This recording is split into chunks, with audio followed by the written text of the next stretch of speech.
what saga feel like in the nighttime. Watch what she do in the light shine. Hello, everyone, and welcome to another episode of Westside Stories, your Raptors 905 podcast, brought to you by Raptors Republic. I'm Kelsey, and I'm joined by my co-host Duane on a lovely Monday evening, actually. Duane, how are you doing? I'm doing well. I'm excited to be here. How are you? I'm good. I'm tired. We had an 11 o'clock game this morning.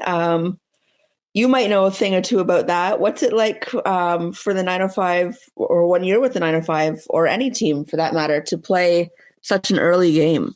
Well, it's very intriguing because as basketball players or athletes in general, we like to have structure. And it's kind of hard when they just throw that in there. So you're used to doing something every day, which is practice at a certain time. You have a routine. Now when you have these 11 a.m. games, you have to kind of shift your routine and adjust. And you have to kind of, you might not have a shoot around before the game because the game's so early. You might have a light early shoot around walkthrough. You have to eat breakfast. Like if you're a player that doesn't really, eat breakfast before games or whatever, you have to make sure that you eat the right amount of foods, but not be too heavy because it's before noon. So there's a lot of things that go into it. You want to get to the gym earlier. You want to make sure you're resting hard because obviously you're playing earlier. So you want to make sure you get to bed on time. And there's a lot of adjustments you have to make. So it's always different and interesting, but at the same time, it was pretty cool because most of those 11 a.m. games were school games, right? So with that being said, you have, all the fans cheering. And that's one thing you can count on when you're playing these school games. You have these fans screaming at the high pitch, these kids screaming high pitch, no matter if you guys are up by 20, down by 20, and it's always good to play in front of that support. So what time theoretically would you have to get to the arena for an 11 o'clock game as a player? I mean, as a player, you got to be there almost 2 hours before a game regardless. So you add that on and then, you, like I said, we used to do this thing where, we would have a light shoot around. So we necessarily wouldn't, be taped and braced and we wouldn't tie our shoes, but we would get on the court a little bit earlier, probably around 9:30 at least. And we would walk through some things, whether it's the offense, look at some film. And then from there we get treatment, probably get some breakfast provided for us. And then you start preparing for the game and get ready for your shooting groups and time. So it's very advanced, but it's always fun when you play these games because after the game, you have the whole day to yourself. Yeah, it's so strange because you think of like the two-way guys, like Delano was down on assignment, and then you have the two-ways, like on the other team, you had Cassius Winston.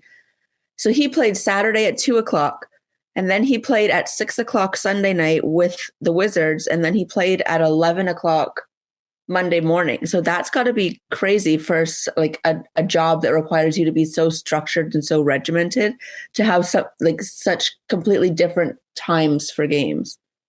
It's crazy. You have to, really be on top of your stuff. But the organization does a good job of having people in place that help you and assist you and accommodate you in these situations so that it's a seamless transition. I remember actually when Chris Boucher was on our team, and yeah, he would play in the 11 a.m. game, and then they would have the Raptors would have a home game at the Scotiabank Arena that night. So it's like he wouldn't even go home. He would just stay there and just get treatment and get ready for his parent team's game. And I felt it for him. I was like, man, you're there all day.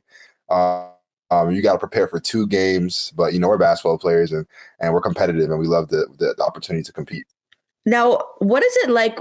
Because when you were at the 905 both years, they had those games at Scotiabank Arena. I think they had 2 a season some years. What is the difference between the Paramount Food Center and the Scotiabank Arena games? Because I felt so lost. I felt like a little mouse in a big city. Like I missed the familiarity of Paramount Fine Foods. I missed the closeness of everything. I felt like a fish out of water. What is it like as a player to play in such a gigantic arena and such a notable arena at that? Well, you definitely notice a difference. It's a different environment, like you said. So you just have to kind of adjust to the atmosphere. It's a bigger space. It's very polished, very clean.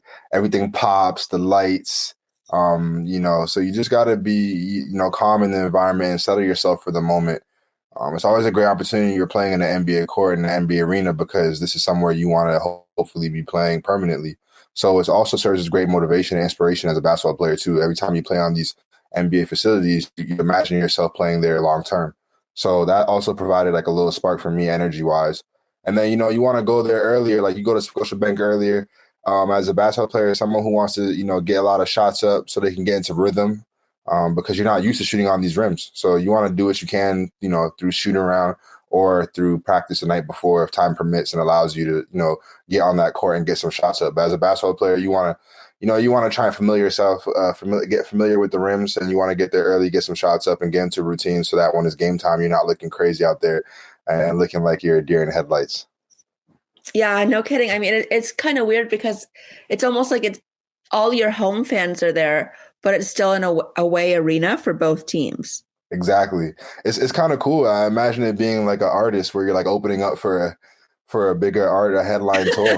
And you have some fans where it's like, okay, 905, okay, oh wow. And then it's cool because you kind of show out for the Toronto-based fans that maybe are not familiar with how well you play with the 905. So it's always cool too. And added pressure as well, because for most of those games, some of the Raptors, especially if they're there, and have a game in the city that night or the next day, that means they're in Toronto as well. So you'd have, Coach Nick Nurse and the assistant coaches, and you'd have, the staff from Pascal Siakam, who we saw today, come to the game, and Fred VanVleet, et cetera, and have that kind of fun, show that camaraderie, because they also used to play for 905 to show their support. But as a player, sometimes that can be intimidating. You want to show up for your big bros, and you see them courtside and they're talking and they're having fun and they're motivating you and encouraging you. It's also cool at the same time. It's very exciting. What's it like to shoot? I mean, I know you've never done this in your entire basketball career, but what is it like to shoot like an airball or something just so like brutally embarrassing on a regular day in front of superstars like that, or in front of the parent club? Does it add like an extra layer of humiliation? I mean, not really, because at the end of the day, it happens to everybody. I think we've all shot an airball before. And, if you're doing that, then clearly it's just a result of your nerves. So they would know that. They'd probably get on you for a little bit, be a topic of discussion, might show it in game film or in practice next day, and kind of have their laugh about it. But at the same time, we've all been in that situation. At the end of the day, we just want to support who's representing the 905 and the Raptors. So, we come together collectively to kind of lift that person up and to get them settled for the game so they can prepare and have a great game. This is like another reason I'm not a professional athlete. Is like one airball and I'd be done. I would never show my face on the court again. I would be way too humiliated. The group chat goes crazy that day. I could not live with myself. But what are the school games like? Because what I've noticed from the last couple seasons going to those school games, those are probably some of the hypest crowds I've ever seen. Like those kids, they study you all. They know you all. They are screaming from buzzer to buzzer.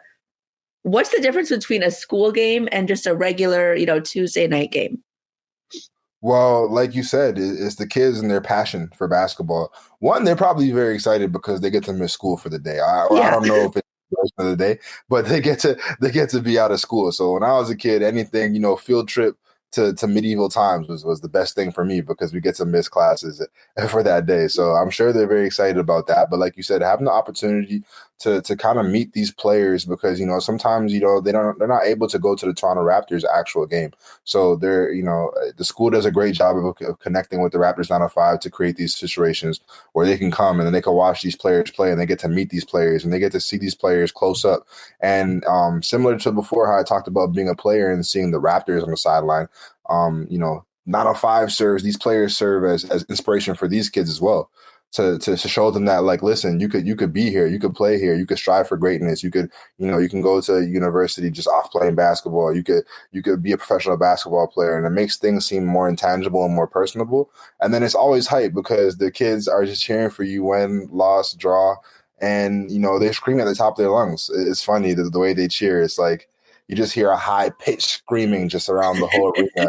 And it's funny because it's like you'd be shooting free throws. You're like, all right, I'm shooting free throws. You guys got to stop screaming so I can concentrate and focus. But you can't help but laugh because of how excited they are. And then after the game, they're crowding the tunnel. They want to have high five signatures. They're asking for your shoes, your socks, your headbands, your wristbands. So it's always a cool feeling to receive that love from the fans, and then, take it with you in the future, so that when you're playing back at Hershey, you can kind of remind yourself of that energy and remember what it was like to be in the atmosphere of those school games, especially at Scotiabank Arena. Did you ever hear any of the little kids say like some wild out-of-pocket stuff? Oh, because yes. I heard a little bit today. Very. It's sometimes when I'm playing teams and and I hear kids say this to the third about this player. I'm just like, man, little do they know. I know they're just cheering, but this guy's really nice, and you're poking the bear right now. Like, I need you kids to relax and not say too much, because I'm doing my job defensively on so and so, and right now you're getting him extra upset by getting underneath his skin. But again, it's extremely funny because, like you said, when you see kids who have done their homework and they actually have like their own little mini version of their scouting reports, and they did their research on these particular players, it's kind of cool to see them kind of put it into words and see how they kind of trash talk on the sidelines. Yeah, there was this group of students behind me, and I forget who they're talking about. I think it was Greg Monroe, and they were just chirping him like ruthlessly. They were like, "That's why you're back in the G League." Oh no! And I was just like, "How? First of all, where did this audacity come from? If your parents would hear, they would whoop you. Second of all, how did you know any of this?" Yeah, they was doing their Googles. They were doing their Googles, that's for sure.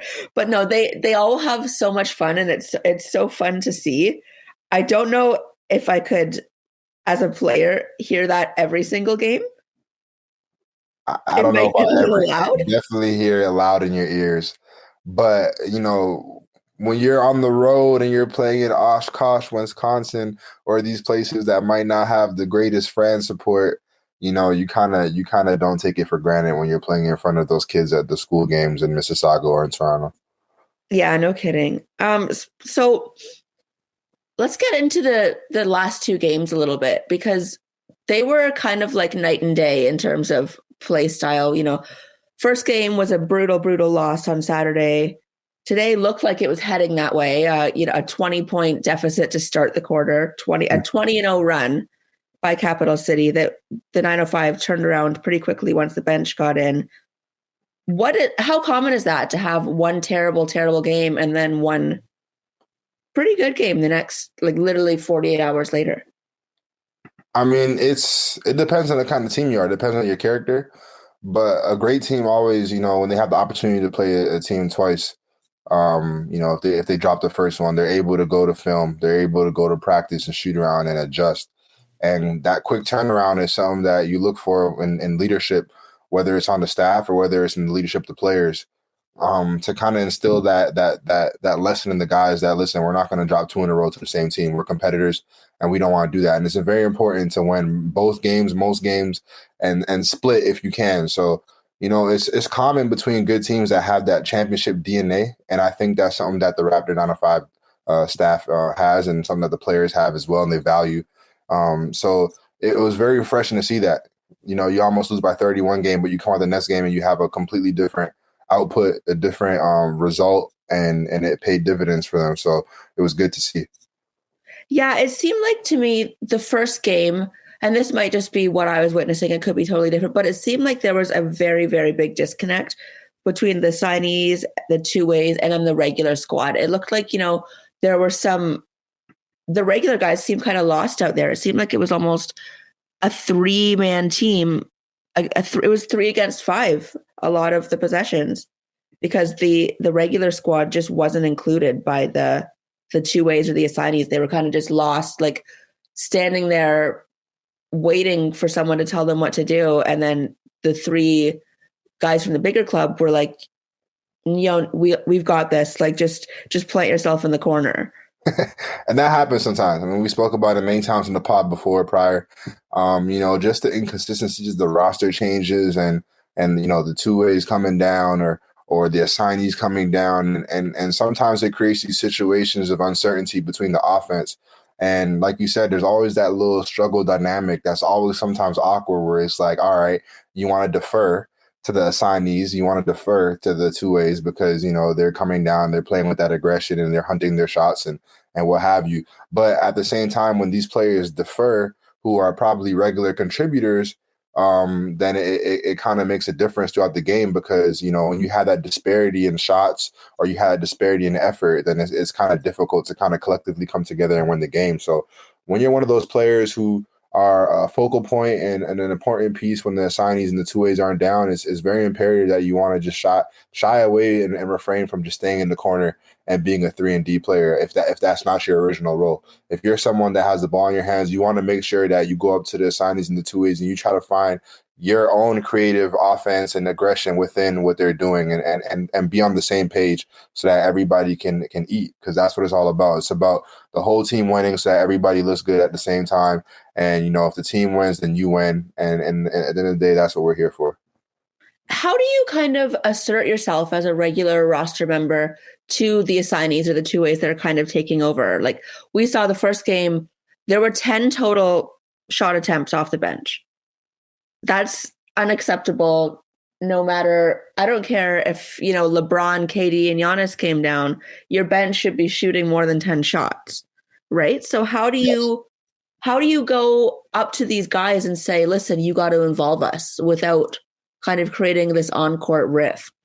Well, I think it's just honesty. You want to have that transparency as a player. You want to be able to talk to the next man, the next teammate, and let them know what you see out there. So, sometimes these players are creating these situations to themselves. They're driving and they're not kicking because they're unable to see, or they're not used to, the defense, or they're not used to where you would be, because you might have a different concept for the particular team you're on, if you're drifting into the corner or not, or if you're shaking up when a person's driving. So there's a whole bunch of different things that, contribute to why players sometimes are not on the same page.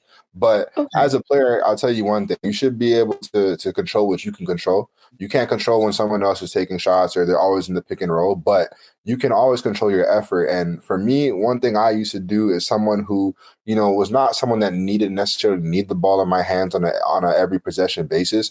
But if I was in those similar situations, then I would try to create havoc on defense. I would try to get steals, lose ball opportunities, because then when I steal the ball, then I'm getting a layup. And then when I see the ball go through the net, that feels good. If I'm attacking the basket, I get fouled, I get a free throw. I see the ball go through the net, it feels good. So now when I get the kick out in the corner, I'm able to shoot that three, whether I'm being closed out or not, because I'm confident and I'm in a rhythm.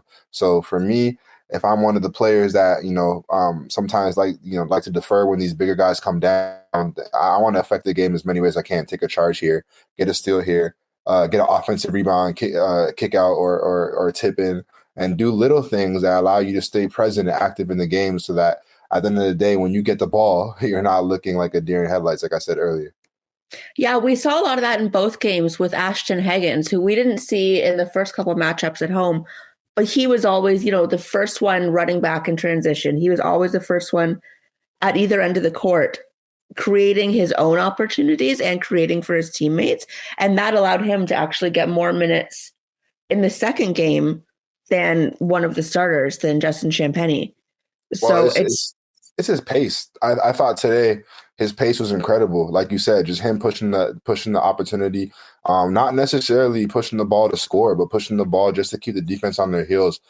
There was a play today in the game where I think he literally someone got the rebound, he got the outlet, he ran down, beat a couple guys, and he could have laid it up, forced an easy shot. It was kind of like a semi-transition. The Capital City Go-Go was kind of back half-heartedly. And all he did was kick it out to Bonga, and he hit a three. It seemed literally so simple, but to the basketball mind, like just the fact that he was able to get the ball and push it up the court, not necessarily for himself, but just to see the opportunity that he can get for that possession. It really showed me his commitment to his aggression today. And, hopefully we see that going forward for him. Like you said, we haven't seen him play that much prior to this, but it's good to know that we have someone on the team that could push the pace. Yeah, and speaking of Isaac Bonga, he was really, again, like always, a difference maker today. He kind of closed that gap between the NBA guys and the G League guys. And it seemed like, he was including not only the NBA guys, but the G League guys as well. He was creating for everyone. He was finding everyone. He knows these guys. He's played the most with them. He knows their strengths. He knows their weaknesses. He was there, playing to their strengths. He was there covering up their weaknesses. Like he does so much. And it's something Patrick Mutombo spoke about after the game. It's just that he's got this basketball mind that makes it look so effortless. But as a player, that the things that he's doing take so much critical thinking and so much skill. Yeah, especially because of his length and his activity. To the naked eye, it just looks like whatever. But like you said, as someone who could really assess the basketball game, you see how difficult it is when he's put in these situations. Something I saw today, he had 4 steals. I mean, that is just testament to his commitment on defense and just how active he is, knifing through ball screens. Even though he's being able to switch like sides, he's still able to keep his defender in front of him.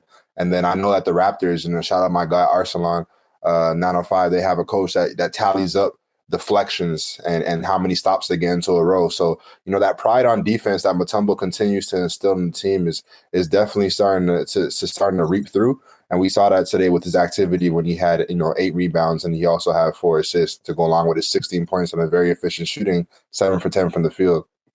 Yeah, he amazes me more and more every single day. And Ashton Hagans is another one to watch, but there's so many of these guys that every podcast, it's going to sound like I'm hating on the two-way guys. I don't hate two-way players. I love two-way players. I just also love seeing the regular G League guys get some time. We had like 5 guys today. Andrew Rousey didn't play. Alex Antetokounmpo didn't play. Juwan Evans didn't play. Romero Gill didn't play. Kevon Harris didn't play. And these are the kind of things that, like, these guys are missing very valuable time, very valuable minutes when these two-way guys are playing. I wish that there was some way that you could play all of them. I wish you were able to dress all of them. I know that would be incredible. Especially like when these guys come down to see what they can learn, not just from a watching standpoint, because they're getting a firsthand courtside experience of watching, a Malachi Flynn who's practicing against Fred VanVleet every day and playing with the parent club and getting the opportunity. It would be cool if Andre Rousey got to actually play with him at the same time to kind of learn some things from an experience-based standpoint as well. But, all you can do is stay locked in to Kevon Harris, to Juwan Evans, to Romero Gill, to Andrew Rousey, to Josh Hall. You just want to stay locked in. You want to continue watching film. You want to be happy about your team getting the win today. You want to get some shit. Like I said, the 11 a.m. game, it's one of those rare opportunities where you finish a basketball game and you leave the arena and there's still daylight. It's not nighttime. It's still a whole day left. So, you get something to eat, you rest, you recover, and you come back to the gym and you get that work in because you didn't play. So, it's just all about pushing through and keeping your head forward and, rising above, because sometimes you're going to have those games where you're DNP just off the fact that you have so many assignees and two-ways that are coming down. But they're not going to play every game. So that's the thing that you have to realize, and you have to, stay in the moment and be ready and be prepared, because your team's going to need you eventually. And you don't want to be that guy that's unprepared. You want to be the guy that, when coach calls your name. So when you're in these situations, when those 2As and those assignees aren't there, that you're able to perform at the highest level, and that there's going to be no letdown from when the 2As come down or when the assignees come down. That's what it's all about. I think is kind of staying even kill, is that even though you have all these interchangeable moving parts as a team, you still want to be trending in the right direction, and you want to be, heading towards that peak, not too early and not too late, but you want to always head towards that ascending direction of getting better as a team every day. So I think if they just focus on that, then individually it'll also fall into place for these guys. Yeah, I mean, you never want to be the guy who finally gets time off the bench and looks completely lost. Exactly. You want to be that guy that could just fit in seamlessly wherever. If you're playing 30 minutes today, or if you're playing 10 minutes today, if you're playing 5 minutes today, you still affect the game in the same way. Your defense, your attitude, your effort doesn't change. Your shot attempts might change in terms of the amount, or the amount of touches you get, on that possession or throughout that game, but you never want to let it discourage how you play, basketball as a whole. So that's one of those things that they have to be cautious of. And I think that our guys are doing a good job of that. Yeah, I don't think we've seen anyone really get down on themselves for not getting any time. They all seem to just, be happy to contribute in any way that they can. And we saw Andrew Rousey a couple of weeks ago. We saw Ashton Hagans Saturday night. They don't get many minutes, so they're up there putting up shots later and just staying ready. And I think that that's something that probably coaches and scouts look for as well, is that, okay, we're not going to look at the guy who's necessarily playing, 36 minutes a night, but what can this guy produce with 2 minutes? How does he look out there? Does he look like he's, a fish out of water? And it's crazy because, again, to the naked eye, it might sound like it's unfair, unreasonable, but this is literally direct training to what happens in the next level. When you play on certain teams in the next level, you literally are sometimes told that you're supposed to take 4 shots per game. And you're only allowed to take 4 shots if you're wide open. So especially if you're a 3-and-D player. So there's situations where you're going to play on some teams like we talked about before. If you play for the Brooklyn Nets, or if you play for these certain teams that have these perennial, Hall of Fame scorers and franchise players, you're not going to be able to get a high sample size when it comes to your shots. So you're going to have to be able to do with just 3 to 5 attempts or how many little attempts that you get. So you want to maximize when it comes to that. The NBA right now is at that weird spot where no one's kind of retiring anytime soon. Like these guys, most of the stars in the NBA right now have a couple of years left in their peak. So you're not going to be going into the league to be that guy, right? You're going to go in to fill a role.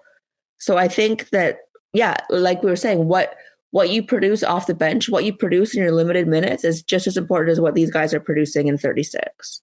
Exactly. You're limited minutes. And I think a lot of young players need to take heed to this is that, just because you're like no amount of minutes is garbage time. I think there's like a misconception about, I only played 7 minutes today. No, well, them 7 minutes are being evaluated at the next level.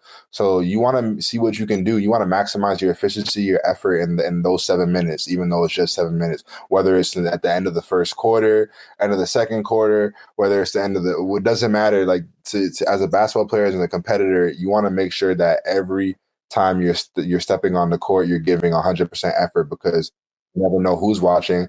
And you don't want to show bad attitude and have bad body language, and you want to maximize your opportunity. So that's one of the things. If I was a player growing up, that I wish that somebody told me when I was in high school growing up. And so when I made certain teams and I didn't get the playing time, or I felt discouraged because I was only playing for 4 minutes this game and then next game 20 minutes. Like you have to understand that sometimes it's situational. It's not necessarily about you as an individual. There's some things that are out of your control, but what you can control is your approach to the game every night.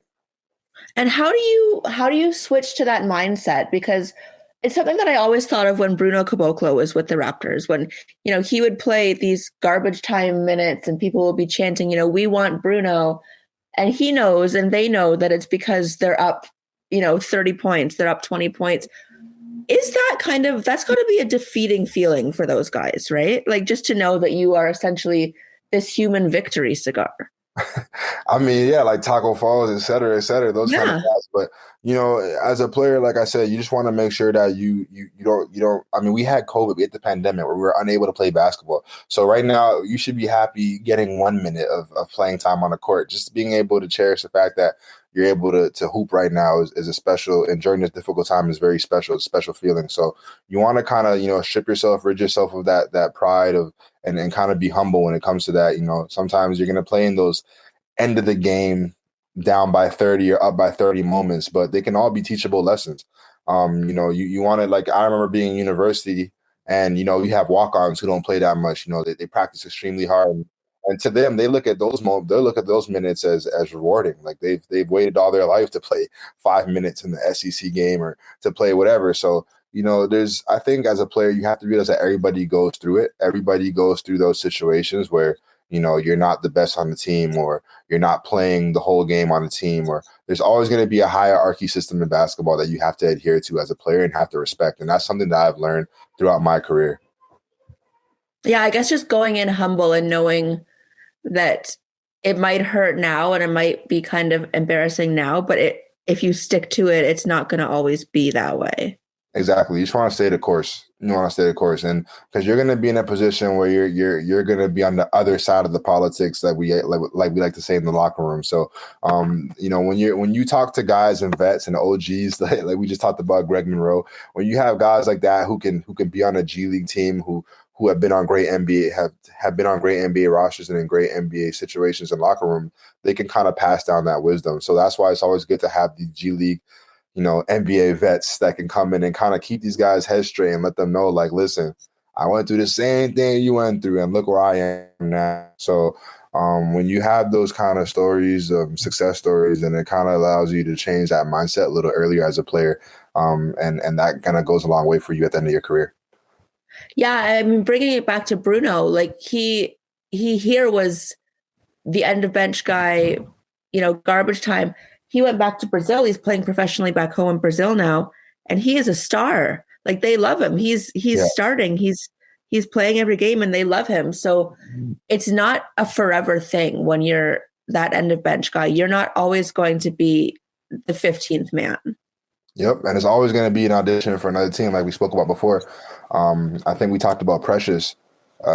Precious played last year with Miami. He didn't get that much playing time, but now it's just as if his career was in a different trajectory, a whole other path. So sometimes, like I said earlier, it's about the situation, not necessarily about your talent level. So you want to make sure that you don't give these organizations, coaches, corporations, people, fans, any opportunity to say that that person's not locked in, that person's not ready, that person doesn't care. You want to continue to have your head up, be a positive individual, and continue to work hard so that you can have these Bruno situations, you can have these precious situations where maybe in one team you're not playing that much, but over the summer you're acquired by a different team and you're able to fulfill a different role and be successful at it. Yeah, because Precious was like the holdout for that Kyle Lowry sign and trade. Masai and Bobby, they specifically wanted Precious. And people are kind of curious. They're like, why he doesn't play? He doesn't get any minutes. He's this raw talent. And you can start to see why they wanted him. He's really kind of come into his own and found a good situation with Toronto. So like we say on every pod, you never know who's watching. Never know who's watching. He was behind Bam Adebayo, behind a whole bunch of other good bigs, and it's like he never really had the opportunity to kind of show himself fully. But you come to a team where we're depleted in that spot, and now he's able to showcase himself, and now it's doing wonders for his career because whether he stays with us or not, he's already showed the NBA and other teams that he's capable of being in this league. Yeah, I mean, all of our centers seem to be that way. Chris Boucher was like that with Golden State. Kem Birch was like that with the Orlando Magic, and now Precious is like that from the Miami Heat. So like a running common theme that we have going on. I guess so. I wonder who will be next. But well, you know what?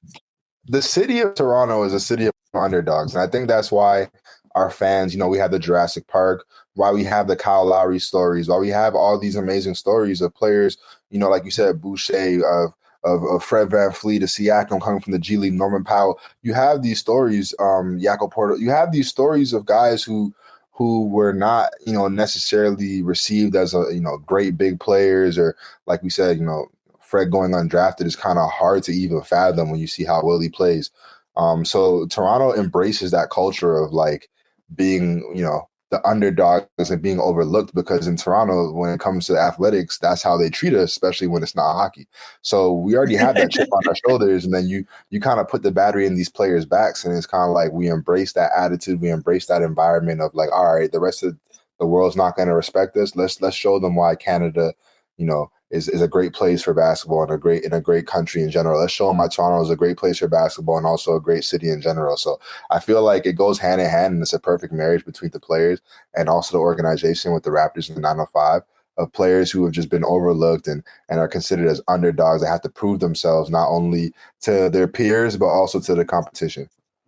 Yeah, I mean, I think you have to have a certain mentality, like a very like proven mentality to play in Toronto, whether it's for the 905 or whether it's for the Raptors. It's funny because you always look at these crowds, like Philadelphia, or you look at New York, obviously, and you see sometimes when they boo their own players because they don't feel like the effort is there.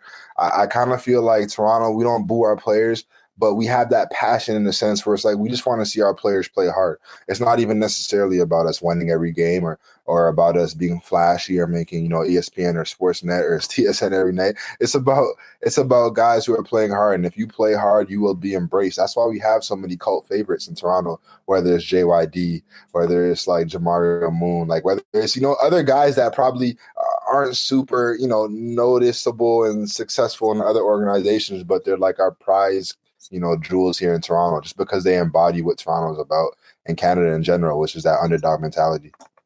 Yeah, I mean, like since the championship, that's kind of shifted a little bit because people, you have a lot of new fans expecting to win everything. Expectations, yeah. Yeah, but I think you're right. I think that Toronto really value their players, and we see it all the time with the 905. I mean, there are some diehard fans, and they become like family.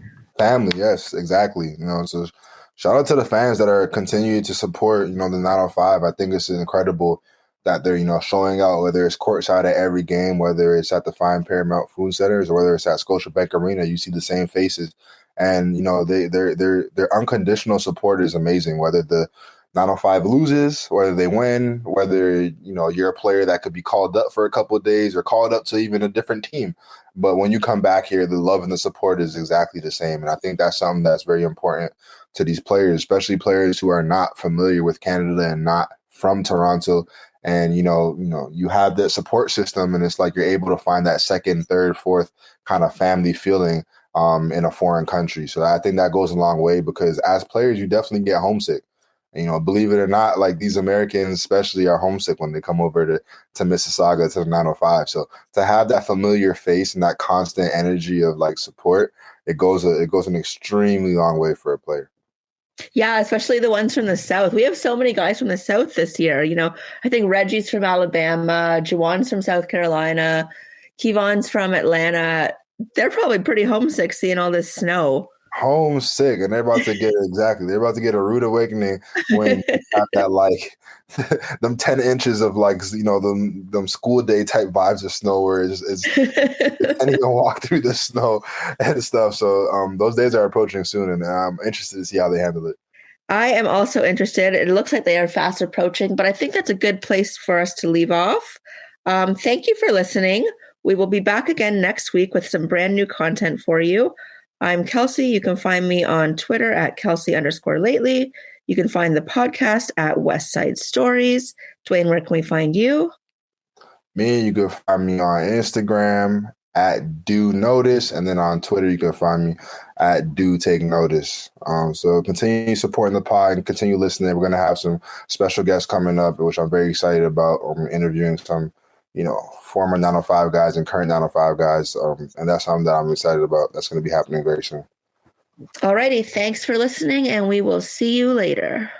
This what Saga feel like in the nighttime. Watch what she do when the light shine. Trying to talk